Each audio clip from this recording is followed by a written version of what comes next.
Capítulo 10. El inversor y sus asesores. La inversión de dinero en valores no se parece a ninguna otra de las operaciones que se realizan en el mundo de los negocios, en el sentido de que prácticamente siempre se basa en algún tipo de asesoramiento recibido de otras personas. La inmensa mayoría de los inversores son aficionados. De manera natural, tienen la impresión de que a la hora de elegir los valores en los que invierten se pueden beneficiar si reciben asesoramiento profesional. Sin embargo, el mismo concepto del asesoramiento de inversión tiene ciertas peculiaridades inherentes. Si el motivo por el que invierten las personas es el de ganar dinero, a la hora de buscar asesoramiento están pidiendo a otras personas que les digan cómo pueden ganar dinero. Esa idea tiene un cierto elemento de infantilismo.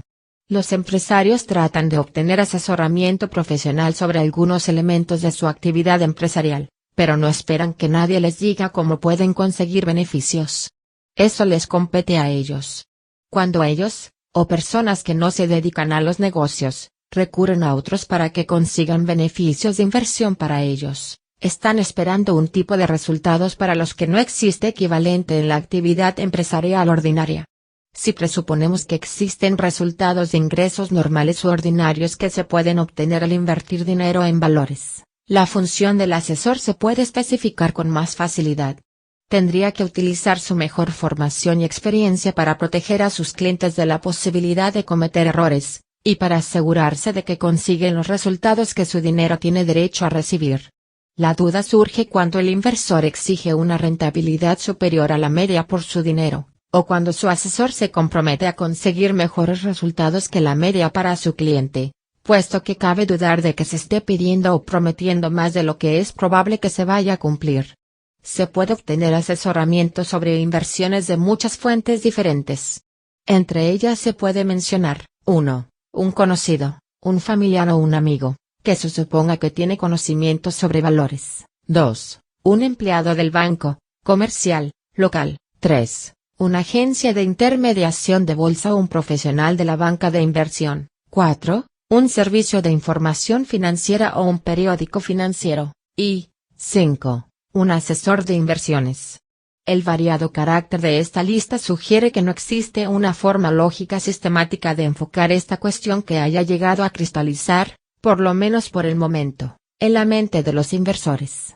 Hay ciertas consideraciones de sentido común relacionadas con el criterio con el que se pueden calificar de normales o de ordinarios los resultados que se han mencionado anteriormente. Nuestra tesis básica es la siguiente: si el inversor se va a fiar esencialmente del consejo de otros a la hora de gestionar sus fondos, tendrá que limitarse a sí mismo, y limitar a sus asesores, estrictamente a formas ordinarias, conservadoras e incluso poco imaginativas de inversión. O de lo contrario deberá tener un conocimiento frecuentemente íntimo y favorable de la persona que vaya a dirigir sus fondos hacia otros canales. Por el contrario, si entre el inversor y sus asesores existe una relación profesional o de negocios ordinaria, el inversor únicamente podrá mostrarse receptivo ante las sugerencias menos convencionales en la medida en que él, personalmente, haya llegado a tener conocimientos y experiencia en ese terreno y, por lo tanto, haya llegado a ser lo suficientemente competente como para ser capaz de realizar una valoración independiente sobre las recomendaciones de los demás. En este caso, habrá pasado de la categoría de inversor defensivo poco emprendedor a la de inversor agresivo o emprendedor. Asesoramiento de inversión y los servicios de gestión de patrimonios ofrecidos por los bancos. Los asesores de inversión verdaderamente profesionales, es decir, las firmas de asesoramiento de inversión bien arraigadas, que cobran importantes comisiones anuales, tienen unas pretensiones y hacen unas promesas bastante modestas. En la mayor parte de los casos, colocan los fondos de sus clientes en valores ordinarios que devengan a intereses y dividendos, y se basan principalmente en su experiencia de inversión normal para conseguir los resultados generales. En el caso más habitual, es más que dudoso que más del 10% del fondo total vaya a estar invertido en algún momento en valores que no sean de empresas líderes, y en obligaciones de administraciones públicas, tanto del gobierno federal como de administraciones estatales y municipales. Tampoco suelen esforzarse mucho en aprovechar las oscilaciones del mercado general. Las principales firmas de asesoramiento de inversión no hacen ninguna afirmación sobre que sean brillantes, se enorgullecen de ser cuidadosas, conservadoras y competentes. Su principal objetivo consiste en conservar el valor del principal a lo largo de los años y en obtener una tasa de rendimiento conservadoramente aceptable. Consideran que cualquier logro que vaya más allá, y realmente se esfuerzan por mejorar su objetivo, es un servicio adicional prestado a sus clientes. Puede que el principal valor que ofrecen a sus clientes radique en que les protegen de errores costosos. Ofrecen todo lo que el inversor defensivo tiene derecho a esperar de cualquier asesor que atienda al público en general. Lo que hemos dicho acerca de las firmas de asesoramiento financiero con hondo arraigo se puede aplicar, en términos generales, a los servicios de asesoramiento y de gestión patrimonial de los grandes bancos. Servicios de información financiera. Las organizaciones de servicios de información financiera son entidades que envían boletines uniformes, en ocasiones en forma de telegramas, a sus suscriptores. Entre las cuestiones abordadas en esos boletines pueden estar el estado y las perspectivas de las empresas, el comportamiento y las perspectivas de los mercados de valores, e información y asesoramiento acerca de acciones concretas. Frecuentemente, suele haber un departamento de consultas que se encargará de responder a preguntas que afectan a un suscriptor individual. El coste del servicio alcanza una media muy inferior a las comisiones que suelen cobrar los asesores de inversión a sus clientes individuales. Algunas organizaciones, en especial Babson y Standard & Poor's, operan en ámbitos diferentes como servicio de información financiera y como asesores de inversión. Incidentalmente, hay otras organizaciones, como por ejemplo Scudder, Stevens & Clark, que operan de manera independiente a título de asesores de inversión y como gestores de uno o más fondos de inversión. Las entidades de servicios de información financiera se dirigen, en términos generales, a un segmento de público muy diferente de aquel por el que se interesan las firmas de asesoramiento de inversión. Los clientes de estas últimas suelen estar interesados, habitualmente, en que se les libre de la molestia y de la necesidad de adoptar decisiones. Los servicios de información financiera, por otra parte, ofrecen información y orientación a las personas que se encargan de gestionar y dirigir sus propios asuntos financieros o que se dedican a prestar asesoramiento a otras personas. Muchos de estos servicios se limitan exclusivamente, o casi, a la previsión de los movimientos del mercado aplicando diferentes métodos técnicos. Dejaremos estos servicios a un lado con la simple indicación de que su trabajo no interesa a los inversores tal y como se emplea este término en este libro. Por otra parte, algunos de los más conocidos, como por ejemplo el Investment Service de Moody's y el de Standard & Poor's, están identificados con organizaciones estadísticas que recopilan los abundantes datos estadísticos que forman la base de todos los análisis de valores serios. Estos servicios tienen una clientela muy variada, que va desde los inversores más conservadores a los más osados especuladores. En consecuencia, deben de tener muchas dificultades para atenerse a una filosofía esencial o claramente definida a la hora de formular sus opiniones y recomendaciones. Un servicio hondamente arraigado del estilo del de Moody's y los demás, evidentemente, debe ofrecer algo valioso a una amplia gama de inversores. ¿Qué es ese algo? Básicamente, se ocupan de las cuestiones que interesan al inversor especulador activo típico, y sus opiniones sobre estas cuestiones están revestidas de un cierto halo de autoridad, o por lo menos parecen más dignas de confianza que las de un cliente que no cuente con ayuda. Durante años los servicios de información financiera han estado realizando previsiones sobre el mercado de valores sin que ninguno se tomase esta actividad muy en serio. Como prácticamente cualquier otro participante en este sector, en ocasiones acertaban y en otras se equivocaban. En todos los casos en los que podían trataban de proteger sus opiniones con el objetivo de evitar el riesgo de que se acabase demostrando que se habían equivocado radicalmente. Se ha llegado a desarrollar un fino arte de enunciado de frases dignas del oráculo de Delfos, que permite adaptar con éxito cualquier afirmación a cualquier cosa que pueda ocurrir en el futuro. En nuestra opinión, tal vez sesgada por los prejuicios, este segmento de su trabajo no tiene ningún significado real, salvo por la luz que arroja respecto de la naturaleza humana en los mercados de valores. Prácticamente todas las personas interesadas en el mercado de valores quieren que otra persona les diga lo que opina sobre lo que va a pasar en el mercado. Teniendo en cuenta que esta demanda existe, alguien debe ocuparse de satisfacerla. Sus interpretaciones y previsiones sobre la situación económica o de las empresas, por supuesto, gozan de mucha mayor autoridad y están mucho mejor informadas. Se trata de cuestiones que integran una parte importante en ese gran cuerpo de conocimiento económico que se difunde continuamente entre compradores y vendedores de valores y que suele crear unos precios relativamente racionales para las acciones y las obligaciones en la mayor parte de las circunstancias. Indudablemente, el material publicado por los servicios de información financiera incrementa la cantidad de información disponible y refuerza la capacidad de sus clientes para evaluar las inversiones. Es difícil evaluar sus recomendaciones sobre valores individuales. Cada servicio tiene derecho a que se le juzgue por separado, y el veredicto podría basarse, en justicia, únicamente en un elaborado y exhaustivo estudio que abarcase muchos años. En nuestra propia experiencia, hemos percibido entre ellos una actitud omnipresente que creemos que suele acabar menoscabando lo que podría ser, en otras circunstancias, un trabajo de asesoría mucho más útil. Se trata de su opinión general de que si debe comprar un valor, específicamente una acción, si las perspectivas a corto plazo de la empresa son favorables, y que se debe vender si esas perspectivas son desfavorables, al margen de cuál sea el precio vigente. Este principio tan superficial suele impedir que los servicios lleven a cabo el sensato trabajo analítico del cual sus plantillas son capaces, es decir, el de determinar si una acción concreta parece que está minusvalorada o sobrevalorada al precio vigente, a la luz de la capacidad de generación de beneficios en un futuro a largo plazo que se indica.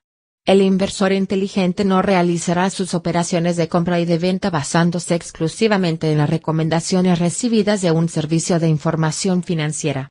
Después de dejar clara esta cuestión, la función del servicio de información financiera empieza a ser útil, en tanto en cuanto facilita información y ofrece sugerencias. Asesoramiento de las agencias de intermediación de bolsa. Probablemente el mayor volumen de información y asesoramiento ofrecido al público que posee valores provenga de las agencias de intermediación. Se trata de miembros de la New York Stock Exchange y de otras bolsas que se dedican a ejecutar las órdenes de compra y de venta a cambio de una comisión estandarizada. Prácticamente todas las agencias que se relacionan con el público tienen un departamento analítico o estadístico que responde a las consultas y hace recomendaciones. Estas agencias reparten gran cantidad de literatura analítica, en ocasiones muy elaborada y costosa, gratuitamente entre los clientes de la agencia. La consideración que se tenga sobre la relación que mantienen estas agencias con sus clientes tiene una gran trascendencia. Se trata de una relación similar a la que mantiene una empresa con sus clientes, o similar a la que tiene un profesional de una organización de servicios con los suyos. El sector de las agencias de intermediación de Wall Street ha establecido probablemente las normas éticas más estrictas aplicadas por cualquier empresa, pero todavía dista mucho de alcanzar el nivel de las normas y el tipo de relación que se establece cuando se presta un servicio profesional. En el pasado, Wall Street ha prosperado básicamente gracias a la especulación, y los especuladores del mercado de valores eran un grupo que prácticamente con absoluta certeza estaban abocados a perder dinero. Por lo tanto, ha sido lógicamente imposible que las agencias de bolsa operasen aplicando criterios estrictamente profesionales. Si lo hubiesen hecho, se habrían visto obligadas a encaminar sus esfuerzos a la reducción, en vez de al incremento, de su volumen de actividad. Lo más lejos que han llegado ciertas agencias de intermediación en bolsa en ese sentido, y lo más lejos que cabe esperar que vayan a llegar, consiste en abstenerse de inducir o animar a cualquier persona que especule. Este tipo de agencias se han limitado a ejecutar las órdenes que se les dan, a ofrecer análisis e información financiera y a proporcionar opiniones sobre las potenciales ventajas que ofrecen ciertos valores como inversión. De este modo, por lo menos en teoría, evitan todo tipo de responsabilidad respecto de los beneficios o las pérdidas que sufran sus clientes especuladores. La mayor parte de las agencias de bolsa, sin embargo, siguen aplicando los viejos eslóganes según los cuales hacen negocios para ganar comisiones y la forma de tener éxito en su actividad consiste en ofrecer a los clientes lo que los clientes quieren. Dado que los clientes más rentables quieren sugerencias de asesoramiento especulativo, La reflexión y las actividades que llevan a cabo las agencias típicas están muy estrechamente conectadas con la realización de operaciones de manera cotidiana en el mercado. Por lo tanto, este tipo de agencias se esfuerzan muchísimo para ayudar a sus clientes a ganar dinero en un terreno en el que están condenados, prácticamente por una ley matemática, a terminar perdiéndolo. Lo que queremos decir es que la parte especulativa de las operaciones de la mayor parte de los clientes de las agencias de bolsa no puede ser rentable a largo plazo. No obstante, en la medida en que sus operaciones se parezcan a una verdadera inversión, pueden conseguir unos beneficios con sus inversiones que compensen con creces las pérdidas que sufran en el terreno de la especulación. El inversor recibe asesoramiento e información de las agencias de bolsa a través de dos tipos de empleados, que en la actualidad se conocen oficialmente como corredores de los clientes, o ejecutivos de cuentas, y analistas financieros. El corredor del cliente, que también se llama representante registrado, anteriormente recibía la mucho menos digna denominación de mandado del cliente. En la actualidad, debe ser, en la mayoría de los casos, una persona amable que tiene un considerable conocimiento de los valores, y que en su actuación tiene que someterse a un rígido código de conducta. No obstante, como el negocio al que se dedica consiste en ganar comisiones, difícilmente puede permitirse el lujo de no centrarse en la especulación. Por lo tanto, el comprador de valores que desee evitar la posibilidad de verse influido por las consideraciones especulativas tendrá que poner un extraordinario cuidado y ser muy claro en sus relaciones con su corredor de cliente. Tendrá que mostrar claramente, tanto de palabra como de hecho, que no está interesado en nada que se parezca ni de lejos a un chivatazo de mercado. Cuando el corredor de cliente comprenda claramente que lo que tiene ante sí es un verdadero inversor, respetará su opinión y cooperará con él. El analista financiero, que antiguamente era conocido sobre todo como analista de valores, es una persona que interesa especialmente a este autor, que ha ejercido esa profesión durante más de 5 décadas, y que ha ayudado a formar a muchos otros analistas.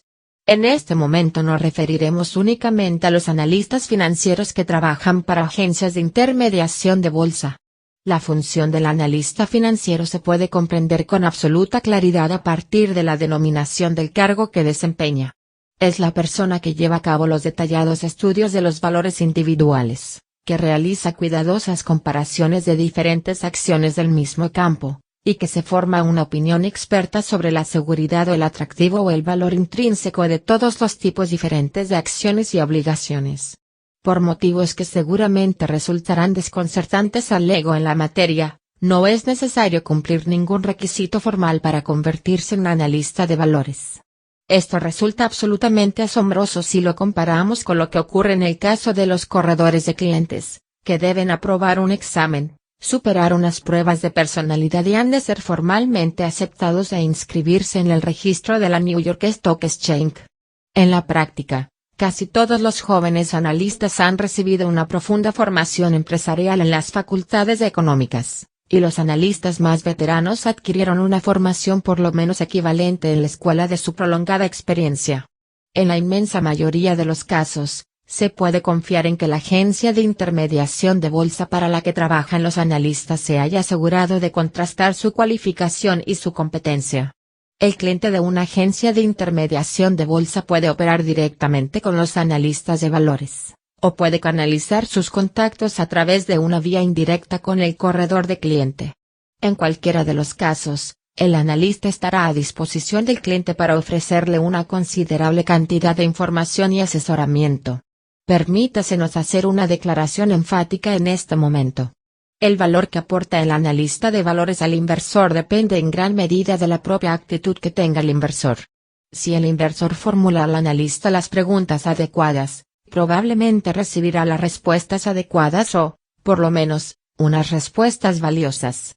Los analistas contratados por las agencias de intermediación de bolsa, de esto estamos convencidos, sufren el gran hándicap derivado de la impresión generalizada de que también tienen que ser analistas de mercado. Cuando se les pregunta si una acción determinada es buena, esa pregunta frecuentemente quiere decir, ¿es probable que esta acción vaya a aumentar de valor durante los próximos meses? Como consecuencia, Muchos de ellos se ven obligados a realizar sus análisis mirando de reojo a la pantalla de las cotizaciones, postura que no es muy adecuada para realizar una reflexión razonable o para llegar a conclusiones que sirvan para algo. En la siguiente sección de este libro nos ocuparemos de algunos de los conceptos y posibles logros del análisis de valores. Un gran número de analistas que trabajan para las agencias de intermediación de bolsa podrían prestar un extraordinario servicio al inversor de buena fe que quisiera estar seguro de que extrae todo el valor de su dinero, y tal vez algo más. Como ocurre en el caso de los corredores de los clientes, lo que hace falta es que, desde el principio, el analista llegue a comprender claramente la actitud y los objetivos del inversor. Cuando el analista está convencido de que está haciendo operaciones con una persona a la que le interesa el valor más que la cotización, habrá muchas probabilidades de que sus recomendaciones resulten ser verdaderamente ventajosas en general. El título de CFA para los analistas financieros. En 1963 se dio un importante paso para ofrecer responsabilidad y naturaleza profesional a los analistas financieros. A partir de ese año se otorga el título de Chartered Financial Analyst, CFA, que podría traducirse como analista financiero colegiado o analista financiero jurado, a los profesionales expertos que aprueban ciertos exámenes obligatorios y superan otras pruebas de idoneidad.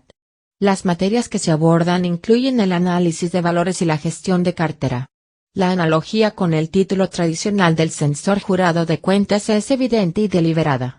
Este medio de reconocimiento y control profesional relativamente novedoso debería servir para elevar el nivel de los analistas financieros y, con el paso del tiempo, para que su trabajo llegase a estar ubicado en un nivel verdaderamente profesional.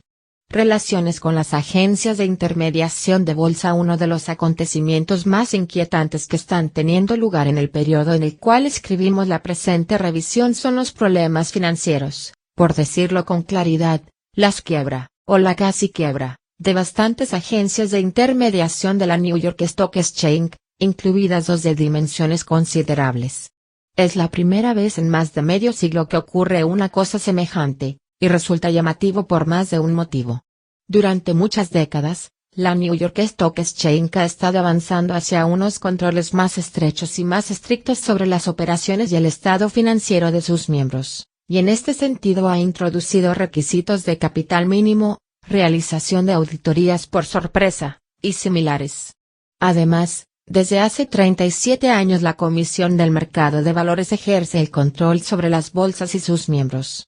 Por último, la propia industria de la intermediación en el mercado de valores ha operado en unas condiciones muy favorables, como por ejemplo, el gran incremento de volumen, las tarifas fijas de comisiones mínimas, que eliminan en gran medida la competencia en el terreno de las comisiones, y la limitación del número de firmas pertenecientes a la industria. Los primeros problemas financieros de las agencias de intermediación de bolsa, en 1969, se atribuyeron al propio incremento de volumen. Este aumento de volumen, según se afirmaba, imponía exigencias excesivas a sus instalaciones, incrementaba sus gastos generales y provocaba muchos problemas a la hora de realizar las liquidaciones y compensaciones financieras. Se debe destacar que fue probablemente la primera vez en la historia en la que empresas importantes habían quebrado porque tenían un mayor volumen de negocio del que eran capaces de gestionar. En 1970, a medida que se incrementaron las crisis de las agencias de intermediación de bolsa, estas crisis se atribuyeron principalmente a la caída de volumen. Se trata de una queja desconcertante, si se tiene en cuenta que el volumen de negocio de la New York Stock Exchange en 1970 ascendió a 2.937 millones de acciones, el mayor volumen de su historia y más del doble que en cualquier año antes de 1965. Durante los 15 años de evolución al alza de mercado que concluyeron en 1964, el volumen medio había llegado únicamente a los 712 millones de acciones, una cuarta parte de la cifra correspondiente al año 1970, pero la industria de la intermediación había disfrutado de la mayor prosperidad de la historia.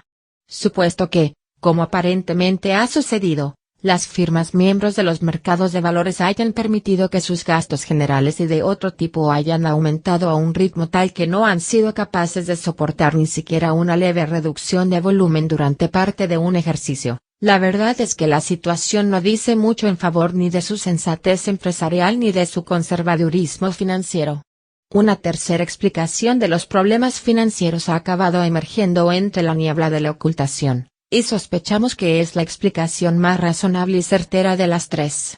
Parece que buena parte del capital de ciertas agencias de intermediación de bolsa estaba depositado en forma de acciones ordinarias que pertenecían a los socios individuales de las agencias. Algunas de estas carteras, aparentemente, tenían una naturaleza extraordinariamente especulativa y se contabilizaban a un valor inflado. Cuando el mercado cayó en 1969, las cotizaciones de estos valores experimentaron una drástica caída y la parte sustancial del capital de las agencias se esfumó junto con el valor de las acciones. En la práctica, esto equivale a decir que los socios de las agencias estaban especulando con el capital que se suponía que protegía a los clientes de los riesgos financieros ordinarios que entraña la actividad de intermediación, con el objetivo de duplicar los beneficios que se obtenían con dicho capital. Esto es inexcusable. Nos abstendremos de hacer ningún otro comentario adicional. El inversor debería utilizar su inteligencia no solo para formular sus políticas financieras, sino también los detalles asociados con ellas. Entre estos detalles están la elección de un corredor de buena reputación para que se encargue de ejecutar sus órdenes. Hasta el momento había bastado con aconsejar a nuestros lectores que hiciesen operaciones únicamente con los miembros de la New York Stock Exchange, salvo que hubiese razones apremiantes para recurrir a una agencia que no fuese miembro de esa bolsa. A regañadientes, nos vemos obligados a añadir consejos adicionales en este terreno. Creemos que las personas que no tienen cuentas de margen, y en nuestro vocabulario esto significa todos los inversores no profesionales, deberían encargarse de que la entrega y recepción de sus valores fuese gestionada por su banco. Cuando se da una orden de compra a los corredores, se les puede indicar que entreguen los valores que han comprado a su banco contra el pago de tales valores por parte del banco. Complementariamente, cuando venda puede dar instrucciones a su banco de que entregue los valores al corredor contra el pago del precio. Estos servicios cuestan un poco más, pero es posible que compensen con creces desde el punto de vista de la seguridad y la tranquilidad. Este consejo puede ser pasado por alto, en la medida en que habrá dejado de ser necesario, después de que el inversor esté seguro de que todos los problemas de las agencias de intermediación de bolsa han sido resueltos, pero nunca antes de que lo esté. Banca de inversión. El término banca de inversión se aplica a una firma que se dedica en una medida importante a originar, suscribir o garantizar la colocación, y vender nuevas emisiones de obligaciones y acciones. Suscribir o garantizar la colocación significa garantizar a la sociedad que emite las acciones, o a otros colocadores, que la emisión se va a vender por completo. Algunas agencias de intermediación de bolsa llevan a cabo una cierta actividad de suscripción. Por lo general, esta actividad se limita a participar en los grupos de suscripción formados por los principales bancos de inversión. Existe una tendencia adicional a que las agencias de intermediación de bolsa originan y patrocinen una pequeña cantidad de la financiación de las nuevas emisiones, en especial en forma de pequeñas emisiones de acciones ordinarias en las épocas en las que el mercado sube a toda máquina. La banca de inversión es, probablemente, el departamento más respetable de la comunidad de Wall Street, porque es el terreno en el que las finanzas desempeñan su constructiva función de aportar nuevo capital para la expansión de la industria. De hecho, buena parte de la justificación teórica del mantenimiento de unos mercados de valores activos, al margen de los frecuentes excesos especuladores, radica en el hecho de que las bolsas de valores organizadas facilitan la colocación de nuevas emisiones de obligaciones y acciones. Si los inversores o los especuladores no tuviesen a su disposición un mercado viable para las nuevas emisiones de valores que se les ofrecen, es posible que se negasen a comprarlas. La relación entre la banca de inversión y el inversor es básicamente la misma que existe entre el vendedor y el comprador potencial. En el pasado, durante muchos años, la inmensa mayor parte de las nuevas ofertas expresadas en términos monetarios han consistido en emisiones de obligaciones que eran compradas principalmente por las instituciones financieras, bancos y compañías de seguros. En esta actividad, los vendedores de valores tenían que relacionarse con compradores muy inteligentes y expertos. Por lo tanto, Cualquier recomendación que realizasen los profesionales de la banca de inversión a este tipo de clientes tenía que someterse a un detallado y escéptico escrutinio. Por lo tanto, estas transacciones se llevaban a cabo prácticamente siempre en pie de igualdad entre profesionales expertos. Sin embargo, la situación es diferente cuando la relación se establece entre un comprador de valores individual y las empresas de banca de inversión, incluidos los corredores que actúan como garantes de colocación. En este tipo de relación, el comprador habitualmente carece de experiencia y raramente posee grandes conocimientos sobre la materia. El vendedor puede influir con gran facilidad sobre el comprador con su discurso, sobre todo en el caso de emisiones de acciones, puesto que frecuentemente el deseo no declarado del comprador consiste principalmente en obtener un rápido beneficio. El efecto que tiene todo ello es que la protección del público inversor radica menos en su propia facultad de análisis crítico que en los escrúpulos y la ética de las agencias que les hagan ofertas. Es un tributo a la honradez y a la competencia de las agencias de suscripción el hecho de que sean capaces de desempeñar razonablemente bien las contradictorias funciones de asesor y de vendedor. Sin embargo, es muy imprudente que el comprador confíe ciegamente en la capacidad de juicio del vendedor.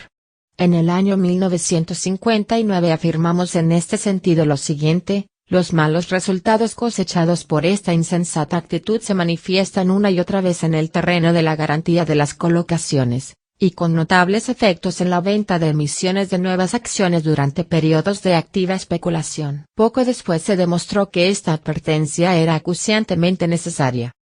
Como ya hemos señalado, durante los años 1960-1961 y, de nuevo, en los años 1968-1969 el mercado se vio inundado por una colocación de ofertas públicas iniciales sin precedentes por parte de empresas de la más ínfima calidad, que se vendían al público a unos precios de salida ridículamente elevados y que en muchos casos se veían impulsados a niveles aún mucho mayores por una insensata especulación y por prácticas cercanas a la manipulación.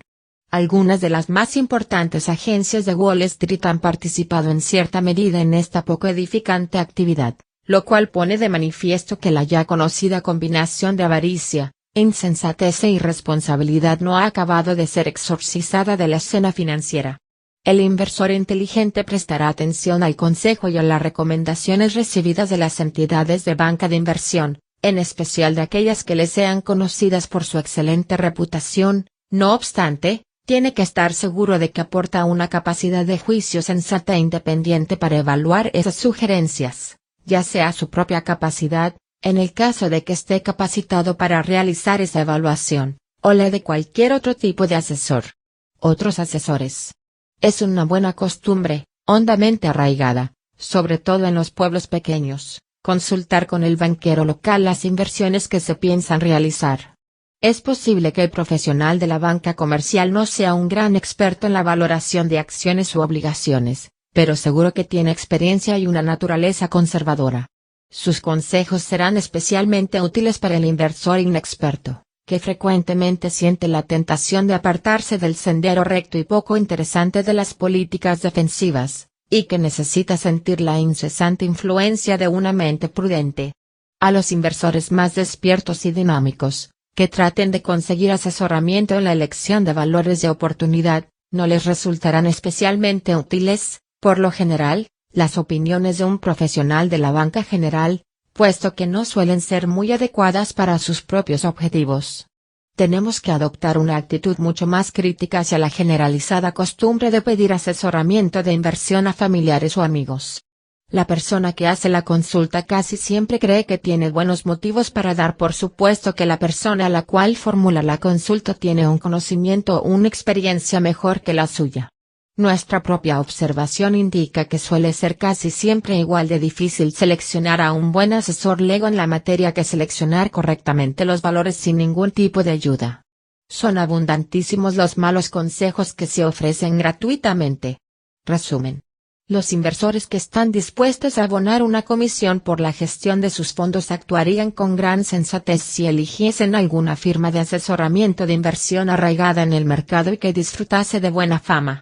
Alternativamente, pueden recurrir al departamento de inversión de una gran empresa de gestión patrimonial o a los servicios de supervisión ofrecidos a cambio de comisión por algunas de las principales agencias de intermediación de bolsa de la New York Stock Exchange. Los resultados que se deben esperar no son en modo alguno excepcionales, pero sí son equiparables a los del inversor bien informado y cauto. La mayor parte de los compradores de valores suelen conseguir asesoramiento sin pagarlo específicamente. Es absolutamente razonable, por lo tanto, que en la mayoría de los casos no tengan derecho a esperar unos resultados mejores que la media y, de hecho, no deberían esperarlos. Deben mostrarse precavidos ante todas las personas, ya se trate de corredores de cliente o de vendedores de valores, que les prometan una rentabilidad o unos beneficios espectaculares. Esto es aplicable tanto a la selección de los valores como a la orientación en el escurridizo, y tal vez ilusorio, arte de las operaciones en el mercado. Los inversores defensivos, tal y como los hemos definido, no suelen estar, por lo general, preparados para realizar valoraciones independientes sobre las recomendaciones de valores que les hacen sus asesores. Sin embargo, sí que pueden manifestar de manera explícita, e insistente, cuál es el tipo de valores que quieran comprar. Si siguen nuestras recomendaciones, se limitarán a las obligaciones y a las acciones de mejor categoría emitidas por las principales empresas, en especial aquellas que se pueden comprar a unos niveles de precio concretos que no sean elevados a la luz de la experiencia y del análisis. El analista de valores de cualquier agencia de intermediación de bolsa de cierta reputación podrá elaborar una lista adecuada de ese tipo de acciones y podrá certificar al inversor si el precio imperante es o no es razonablemente conservador a juzgar por su experiencia pasada. El inversor agresivo, por lo general, trabajará en cooperación activa con sus asesores. Estará interesado en que le expliquen detalladamente sus recomendaciones, e insistirá en llevar a cabo su propia valoración sobre esas recomendaciones. Esto significa que el inversor orientará sus expectativas y el carácter de las operaciones con valores que realice hacia el desarrollo de su propio conocimiento y experiencia en este terreno. Únicamente en los casos excepcionales en los que la integridad y la competencia de sus asesores haya quedado demostrada más allá de toda duda debería el inversor poner en práctica los consejos de los demás sin llegar a comprender y aprobar la decisión que se ha adoptado. Siempre ha habido vendedores de valores sin principios y agentes de bolsa sin escrúpulos, a los que casi se podría denominar piratas, y, de hecho, tradicionalmente hemos aconsejado a nuestros lectores que limiten sus operaciones, siempre que sea posible, a los miembros de la New York Stock Exchange. Sin embargo, nos vemos obligados, aunque sea a regañadientes, a añadir un consejo de cautela adicional en el sentido de que las entregas y los pagos de valores se realicen a través de la intermediación del banco del inversor. Es posible que la decepcionante imagen que arrojan las agencias de intermediación de Wall Street se haya aclarado por completo en unos cuantos años. Pero a finales de 1971, tenemos que seguir insistiendo en que es mejor estar seguro que lamentarlo. Comentario al capítulo 10. Agradezco a la mujer millennial que, viendo al filósofo Tales ocupado de continuo en la contemplación de la bóveda celeste y con los ojos siempre vueltos hacia arriba, le pusiera a su paso algo para hacerle tropezar, por advertirle de que sería el momento de ocupar su pensamiento en las cosas de las nubes cuando hubiera provisto las que estaban a sus pies. Ciertamente, aconsejábale mirarse más a sí mismo que al cielo. Michel de Montaigne. ¿Necesita ayuda? En los gloriosos días de finales de la década de 1990, muchos inversores optaron por actuar por su cuenta. Realizaron su propia investigación, eligieron las acciones por sí mismos, y realizaron sus operaciones a través de un corredor online, con lo que en la práctica estos inversores puentearon la costosa infraestructura de investigación, asesoramiento y ejecución de operaciones de Wall Street. Por desgracia, muchos de estos aficionados al bricolaje financiero decidieron hacer valer su independencia justo en los momentos anteriores a que comenzase la peor etapa de recesión en el mercado desde la Gran Depresión, con lo que en última instancia acabaron teniendo la impresión de que habían hecho una locura al lanzarse a hacer las operaciones en solitario. Por supuesto, eso no es necesariamente cierto. Las personas que delegaron todas las decisiones a un corredor tradicional también perdieron dinero. Sin embargo, muchos inversores encuentran consuelo en la experiencia, capacidad de juicio y segunda opinión que un buen asesor financiero puede proporcionar. Algunos inversores necesitan un tercero independiente que les indique el tipo de rendimiento que tienen que conseguir con sus inversiones, o cuánto dinero adicional tienen que ahorrar, para poder alcanzar sus objetivos financieros. Otros simplemente se benefician del mero hecho de tener a otra persona a la que echar la culpa cuando sus inversiones pierden dinero. De ese modo, en vez de torturarse de forma agónica sufriendo eternas dudas sobre su propia capacidad, tendrán a alguien a quien criticar, que habitualmente podrá defenderse y animarles a la vez. Este puede ser precisamente el tipo de impulso psicológico que necesiten para seguir invirtiendo con firmeza en un momento en el que otros inversores pueden ver cómo flaquea su ánimo. En definitiva, de la misma manera que no hay ningún motivo por el que no pueda usted gestionar su propia cartera, tampoco hay ninguna razón para avergonzarse de buscar ayuda profesional para gestionarla. ¿Qué le puede indicar que necesita ayuda? A continuación indicamos algunas señales: grandes pérdidas. Si su cartera perdió más del 40% de su valor desde el principio de 2000 hasta finales de 2002, cosechó unos resultados aún peores que los propios catastróficos resultados del mercado. No tiene ninguna importancia que sus pérdidas se debiesen a que se mostrase usted indolente, despreocupado o simplemente desafortunado. Después de una pérdida tan monstruosa, su cartera está pidiendo ayuda a gritos. Presupuestos desquiciados. Si tiene que hacer constantemente juegos malabares para llegar a fin de mes, no tiene ni idea de en qué gasta el dinero, le resulta imposible ahorrar de manera periódica, o le resulta permanentemente imposible pagar sus facturas puntualmente, sus finanzas están descontroladas. Un asesor le puede ayudar a controlar su dinero elaborando un plan financiero exhaustivo que indique de qué manera, y cuánto, debe usted gastar, ahorrar, tomar prestado e invertir. Carteras caóticas. Demasiados inversores pensaron que estaban diversificados a finales de la década de 1990 porque tenían acciones de 39 empresas diferentes de Internet, o 7 fondos de acciones de empresas en crecimiento estadounidenses diferentes. Sin embargo, eso es lo mismo que pensar que un coro compuesto exclusivamente por sopranos puede cantar Old River mejor que una soprano solista. Por muchas sopranos que añadamos, el coro nunca será capaz de llegar a esas notas bajas, salvo que incorpore algún barítono al grupo. De la misma manera, si todas sus participaciones suben y bajan al unísono, carecerá de la armonía de inversión que aporta la verdadera diversificación. Un plan profesional de asignación de activos le será útil. Cambios importantes. Si trabaja usted por cuenta propia y necesita organizar un plan de jubilación, si sus padres están envejeciendo y no tienen unas finanzas bien organizadas, o si la universidad de sus hijos parece imposible de pagar, un asesor no solo le aportará tranquilidad, sino que le ayudará a mejorar de verdad su calidad de vida. Además, un profesional preparado puede asegurarse de que se beneficie y de que cumpla con la imponente complejidad derivada del derecho tributario y de las normas que rigen la jubilación. Confíe y después compruebe. Recuerde que los artistas del fraude financiero se forran consiguiendo que usted confíe en ellos y logrando que no los investigue. Antes de colocar su futuro financiero en manos de un asesor, es indispensable que encuentre a alguien que no solo le haga sentirse cómodo, sino que además sea una persona cuya honradez esté fuera de toda duda. Como solía decir Ronald Reagan, confíe y después compruebe. Empiece por pensar en unas cuantas personas a las que conozca bien y en las que confía absolutamente. Pregunte a esas personas si pueden recomendarle a un asesor en el que confían y que, en su opinión, presta un buen servicio a cambio de sus honorarios. Un voto de confianza de alguien a quien usted estima es un buen punto de partida. Cuando tenga el nombre de un asesor y de la empresa para la que trabaja, así como la especialidad a la que se dedica, signo de interrogación abierta: ¿es un corredor? ¿Un planificador financiero? ¿Un profesional de la contabilidad? ¿Un agente de seguros? Signo de interrogación. Puede comenzar su análisis detallado.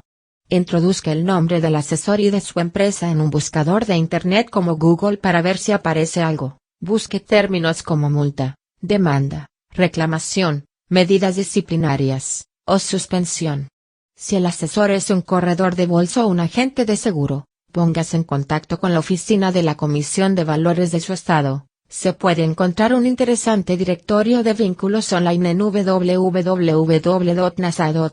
para preguntar si se han presentado reclamaciones de los clientes o si se han emprendido acciones disciplinarias contra el asesor. Si está considerando la posibilidad de contratar a un profesional de la contabilidad que también presta servicios de asesoría financiera, la autoridad supervisora de los profesionales de contabilidad de su estado, a la que podrá localizar a través de la National Association of State Boards of Accountancy en www.nasba.org, le indicará si su historial está limpio. Los planificadores financieros, o las firmas para las que trabajan, deben estar inscritos en los registros de la Comisión del Mercado de Valores de Estados Unidos o de las autoridades supervisoras competentes en materia de valores del estado en el que esté domiciliada su oficina. Como parte del proceso de inscripción, el asesor debe presentar un documento con dos partes denominado formulario ADP. Debería poder examinarlo y descargarlo en las siguientes direcciones web: www.advisoryinfo.sec.gov, www.yard.com, o en el sitio web de la Autoridad Supervisora de Valores de su estado. Preste especial atención a las páginas de información sobre declaraciones, en las que el asesor tiene que declarar cualquier acción disciplinaria emprendida por las autoridades. Se sabe que algunos asesores poco escrupulosos retiran estas páginas antes de entregar el formulario a sus clientes potenciales, por lo que debería usted encargarse de obtener por su cuenta un ejemplar completo. Es una buena idea comprobar el historial del planificador financiero en una segunda fuente como www.cfpboard.org, ya que algunos planificadores que han sido objeto de medidas disciplinarias fuera de su estado de origen pueden tratar de escaparse por los vericuetos de las normas. Tiene más indicaciones sobre la forma de realizar esta investigación exhaustiva en el recuadro siguiente. Palabras de advertencia. La necesidad de realizar una investigación preliminar no concluye después de contratar a un asesor. Melanie Center-Lubin, directora de la Comisión de Valores del Estado de Maryland, sugiere que debe usted ponerse en guardia cuando escuche palabras y expresiones que puedan ser un anticipo de futuros problemas. Si su asesor no deja de pronunciarlas, o de tratar de obligarle a hacer cualquier cosa que le haga sentirse incómodo, póngase en contacto con las autoridades lo antes posible, dice Lubin. Estas son las expresiones que deberían hacer saltar las alarmas. Offshore. La oportunidad de la vida. Banco de primera categoría. Este chiquitín va a ser un genio. Garantizado. Tiene que darse prisa. Es seguro. Nuestro modelo informático exclusivo. Los que saben invertir lo están comprando. Estrategia de opciones. No puede fallar. No se puede permitir el lujo de quedarse al margen. Podemos conseguir mejores resultados que el mercado. Lo acabará lamentando si no. Exclusivo. Debería concentrarse en los resultados, no en las comisiones. ¿No quiere hacerse rico? No puede perder. El potencial es enorme. No hay riesgo de malos resultados. Le he dicho a mi madre que lo haga. Confíe en mí. Operaciones con mercancías genéricas. Rentabilidades mensuales. Estrategia activa de asignación de activos. Podemos limitar el riesgo de pérdida. No hay nadie más que sepa cómo hacerlo. Llegar a conocerlo bien. Un importante boletín de planificación financiera consultó a docenas de asesores recientemente para recopilar sus ideas sobre la forma en que los clientes deberían abordar las entrevistas para conocerlos. A la hora de seleccionar a un asesor, sus objetivos deberían ser: determinar si está interesado en ayudar a los clientes, o si simplemente se limita a aplicar una rutina. Concretar si comprende los principios fundamentales de la inversión, tal y como están señalados en este libro. Evaluar si tiene la suficiente formación, preparación y experiencia para ayudarle. A continuación recogemos algunas de las preguntas que los clientes potenciales deberían plantear, si siguiesen las recomendaciones de los importantes planificadores financieros que participaron en la encuesta. ¿Por qué se dedica a esta actividad? ¿Cuál es el enunciado de misión de su empresa? Además de su despertador, ¿qué hace que se levante por la mañana? ¿Cuál es su filosofía de inversión? ¿Utiliza acciones o fondos de inversión? ¿Recurre al análisis técnico? ¿Hace sus operaciones en función de la coyuntura? Una respuesta afirmativa a cualquiera de las dos últimas preguntas es una señal negativa para usted. ¿Se centra exclusivamente en la gestión de activos, o también ofrece asesoramiento sobre planificación tributaria, patrimonial y de jubilación, elaboración de presupuestos y gestión de deudas y seguros? ¿Podría explicar de qué manera su formación, su experiencia y sus títulos le cualifican para ofrecer ese tipo de asesoramiento financiero? 5. ¿Cuáles son las necesidades que suelen compartir sus clientes? ¿De qué manera puede ayudarme a alcanzar mis objetivos? ¿De qué manera va a supervisar y a informarme sobre mis avances? ¿Me va a facilitar una lista de control que yo pueda utilizar para comprobar de qué forma está poniendo en práctica cualquier plan financiero que preparemos? ¿De qué manera elige las inversiones? ¿Qué método de inversión cree que permite conseguir mejores resultados? ¿Y qué pruebas puede mostrarme de que ha conseguido ese tipo de éxito para sus clientes? ¿Qué hace cuando una inversión tiene malos resultados durante todo un año? Cualquier asesor que responda a vender no es un buen candidato. A la hora de hacer recomendaciones de inversión, ¿acepta algún tipo de retribución abonada por terceros?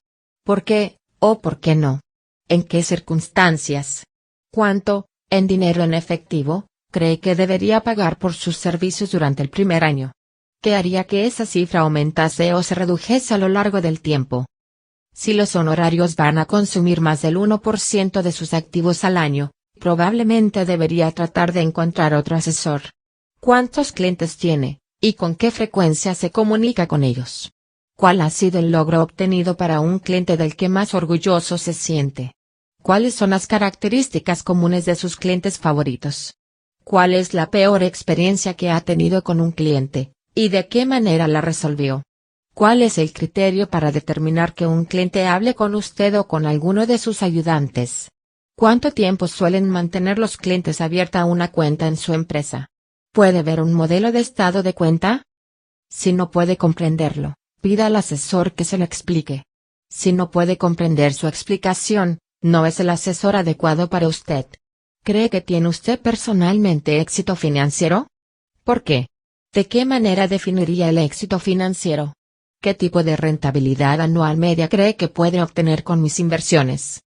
Cualquier cifra superior al 8% o al 10% no es realista. ¿Me va a facilitar su currículum, su formulario ADVI por lo menos 3 referencias? Si el asesor o su empresa están obligados a presentar un formulario ADVI y el asesor no le va a facilitar una copia de ese formulario, levántese y váyase, y agarre fuertemente la billetera mientras sale por la puerta. ¿Se ha presentado alguna vez una reclamación formal contra usted? ¿Por qué motivo lo despidió el último cliente que lo hizo? Derrotar a su peor enemigo. Por último, debe tener en cuenta que los asesores financieros verdaderamente buenos no salen de los árboles. Frecuentemente, los mejores suelen tener todos los clientes que son capaces de atender, y únicamente estarán dispuestos a aceptarlo como cliente si les parece que encaja a usted bien. Por lo tanto, ellos también le plantearán algunas preguntas difíciles, como por ejemplo, ¿por qué tiene la impresión de que necesita un asesor financiero? ¿Cuáles son sus objetivos a largo plazo? ¿Cuál ha sido su mayor frustración en su relación con otros asesores, usted incluido? ¿Tiene un presupuesto? ¿Vive de acuerdo a lo que gana? ¿Qué porcentaje de sus activos se gasta cada año? Dentro de un año, cuando analicemos lo que ha ocurrido, ¿qué tendré que haber conseguido para que esté usted satisfecho con su progreso? ¿De qué manera gestiona los conflictos o las discrepancias? ¿Cómo reaccionó emocionalmente al periodo bajista de mercado que comenzó en el año 2000? ¿Cuál es su peor pesadilla financiera? ¿Y su mayor esperanza financiera? ¿Qué tipo de rendimiento sobre la inversión considera razonable? Base su respuesta en el capítulo 3. Cualquier asesor que no plantee preguntas de este estilo, y que no esté suficientemente interesado por usted para detectar intuitivamente qué otras preguntas considera usted que son adecuadas, no encajará bien con usted. Sobre todo, debería confiar lo suficiente en su asesor para permitirle que le proteja de su peor enemigo, usted mismo. Usted contrata a un asesor, explica el columnista Nick Murray, no para que gestione el dinero, sino para que le gestione a usted. Si el asesor es una línea de defensa entre usted y sus peores tendencias impulsivas, dice el analista de planificación financiera Robert Beres, Debería contar con los sistemas necesarios para que ustedes dos puedan controlar esas tendencias. Entre esos sistemas se pueden mencionar los siguientes ejemplos: un plan financiero exhaustivo que indique de qué manera va usted a ganar, ahorrar, gastar, pedir prestado e invertir su dinero. Una declaración de política de inversión que especifique su método fundamental de inversión. Un plan de asignación de activos que detalle cuánto dinero va a tener en cada una de las diferentes categorías de inversión. Estos son los pilares básicos sobre los que se deben apoyar las buenas decisiones financieras, y se deben crear de común acuerdo, entre usted y su asesor, en vez de ser impuestos de forma unilateral. No debería invertir ni un dólar ni adoptar una sola decisión hasta que esté convencido de que estos cimientos sólidos están instalados y son acordes a sus deseos.